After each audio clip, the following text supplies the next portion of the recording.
Hi అండి, అందరికి నమస్కారం.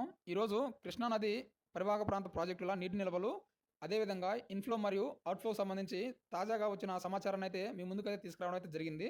ఈరోజు ఈ వీడియోలో దీనికి సంబంధించి పూర్తి సమాచారం ఇచ్చే ప్రయత్నం అయితే చేస్తాను. కాబట్టి ఈ వీడియో మీకు ఉపయోగపడుతుంది అనుకుంటే చివరి వరకు చూసి వచ్చిన సమాచారాన్ని తెలుసుకునే ప్రయత్నం అయితే చేయండి. ఇంకా లేట్ చేయకుండా వీడియోలోకి అయితే వెళ్దాం. వివరాల్లోకి వెళ్ళినట్లయితే కృష్ణానది ఎగువన గత 10 రోజులుగా కురుస్తున్న భారీ వర్షాలకు కర్ణాటకలో నిర్మించిన ఆల్మట్టి తుంగభద్ర డ్యాములకు వరద నీరు పోటెత్తుతుంది. దీంతో ప్రాజెక్టుల్లోకి భారీగా వరద నీరు వచ్చి చేరడంతో నిండుకుండలా మారి జలకొలను సంతరించుకుంటున్నాయి. ఈ నేపథ్యంలో డ్యామ్ అధికారులు ఎగువ నుంచి వస్తున్న వర్షాన్ని దృష్టిలో పెట్టుకొని ఎప్పటికప్పుడు వచ్చే నీటిని వచ్చినట్లు దిగువకైతే విడుదల చేస్తున్నారు. అయితే శ్రీశైలం డ్యామ్కి ఎగువన ఉన్న ప్రధాన జలాశయాలలోకి వరద ప్రవాహం రోజు రోజుకైతే పెరుగుతుంది. ప్రజెంటు జలాశయాలలోకి ఇన్ఫ్లో మరియు అవుట్ఫ్లోలు ఒకసారి చూసినట్లయితే ఇందులో ప్రధానంగా ఆల్మట్టి డ్యామ్ చూసినట్లయితే ఎగువ నుంచి వస్తున్న వరద వల్ల ఆల్మట్టి డ్యాంలోకి భారీగా వరద ప్రవాహం అయితే వచ్చి చేరుతుందండి. ఈరోజు ఉదయం నుండి ఆల్మట్టి డ్యాంలోకి ఇన్ఫ్లో వచ్చేసరికి 1,24,000 క్యూసెక్కులు కాగా అంతే మొత్తంలో 1,50,000 క్యూసెక్కుల్ని పెంచి దిగువకైతే విడుదల చేస్తున్నారు. దిగువకు విడుదల చేసిన ఈ నీరు నారాయణపూర్ ప్రాజెక్టు మీదుగా నేరుగా జూరాలలోకి అయితే వచ్చి చేరుతుంది. దీంతో జూరాల ప్రాజెక్టుకి వరద నీరు పోటెత్తుతుంది. ప్రస్తుతం జూరాలలో 1,53,000 క్యూసెక్కుల ఇన్ఫ్లో రాగా 1,38,000 క్యూసెక్కుల్ని దిగువకైతే విడుదల చేస్తున్నారు. ఈ దిగువకి విడుదల చేసిన నీరంతా శ్రీశైలంలోకి వచ్చి చేరుతుంది. శ్రీశైలంలోకి నిన్నటి వరకు 1,00,000 క్యూసెక్కులు ఇన్ఫ్లో రాగా అది ఈ రోజుకు పెరిగి ఏకంగా 1,33,000 క్యూసెక్కుల ఇన్ఫ్లో అయితే వస్తుంది. ప్రస్తుతం శ్రీశైలం నుండి ఎటువంటి అవుట్ఫ్లో అయితే లేదు. నాగార్జున సాగర్కు పరివాహక ప్రాంతాల నుండి 2,200 క్యూసెక్కులు ఇన్ఫ్లో రాగా తాగునీటి అవసరాల కోసం 9,700 క్యూసెక్కుల్ని దిగువకైతే విడుదల చేస్తున్నారండి. మరోపక్క తుంగభద్ర నదికి వరద నీరు పోటెత్తుతుంది.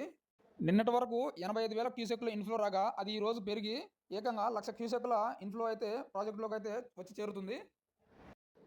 తుంగభద్రలోకి వరద ప్రవాహం రోజు రోజుకు పెరిగే అవకాశం ఉందని డ్యామ్ అధికారులు అయితే అంచనా వేస్తున్నారు. ఇప్పటికే తుంగభద్ర నది పూర్తి స్థాయి నీటి మట్టానికి చేరువైన నేపథ్యంలో దిగువన ఉన్న ప్రాంతాలను అప్రమత్తం చేయాలని అధికారులకైతే సూచిస్తున్నారు. తుంగభద్ర నుండి కూడా శ్రీశైలంలోకి వరద ప్రవాహం వచ్చినట్లయితే అటు జూరాల నుండి ఇటు తుంగభద్ర నుంచి వచ్చే వరద భారీగా పెరిగే అవకాశం ఉందని శ్రీశైలం డ్యామ్ అధికారులు అయితే అంచనా అయితే వేస్తున్నారు. దీంతో రానున్న 10 రోజుల్లో శ్రీశైలం జలాశయానికి వరద పోటెత్తి పూర్తి స్థాయి నీటి మట్టానికి చేరే అవకాశం ఉందని డ్యామ్ అధికారులు అయితే అంచనాలు అయితే వేస్తున్నారండి. అయితే దీనికి సంబంధించి నీటి నిల్వలు ఒకసారి చూసినట్లయితే ఆల్మట్టి డ్యాంలో పూర్తి స్థాయి నీటి మట్టం 129.7 టీఎంసీలు కాగా ప్రస్తుతం 101.2 టీఎంసీల నీరు అయితే వచ్చి చేరింది. జూరాల ప్రాజెక్టులో పూర్తి స్థాయి నీటి మట్టం 9.66 కాగా ప్రస్తుతం 7.05 టీఎంసీల నీరు అయితే వచ్చి చేరింది. అదేవిధంగా శ్రీశైలం జలాశయంలో పూర్తి స్థాయి నీటి మట్టం 215.8 టీఎంసీలు కాగా ప్రస్తుతానికి 47.1 టీఎంసీల నీరు అయితే ఇప్పటి వరకు వచ్చి చేరింది. దీంతో నిన్నటి నుండి ఏకంగా 8 టీఎంసీల నీరు అయితే వచ్చి చేరింది. మరోపక్క తుంగభద్ర నదికి పూర్తి స్థాయి నీటి మట్టం 105.7 టీఎంసీలు కాగా ప్రస్తుతానికి 83.24 టీఎంసీల నీరైతే వచ్చి చేరింది. అంటే నిన్న ఒక్కరోజే తుంగభద్ర నదికి 9 టీఎంసీల నీరైతే వచ్చి చేరింది. ఈ నేపథ్యంలో కృష్ణానదికి ఎగువన భారీ వర్షాలు కురుస్తున్న నేపథ్యంలో తెలుగు రాష్ట్రాల ప్రజలకు ఖరీఫ్ సీజన్పై ఆశలైతే పెరుగుతున్నాయి. ఇది ఫ్రెండ్స్ ఇవాళ అప్డేటు. ఈ వీడియో మీకు నచ్చినట్లయితే లైక్ చేయండి, కామెంట్ చేయండి. అదేవిధంగా ఈ వీడియోని తోటి రైతులకు కూడా తెలియజేయండి. ఇంకా ఇటువంటి కొత్త సమాచారం కోసం మన ఈ ఛానల్ని సబ్స్క్రైబ్ చేసుకొని పక్కనే ఉన్న బెల్ ఐకాన్ అయితే యాక్టివ్ అయితే ఉంచుకోండి.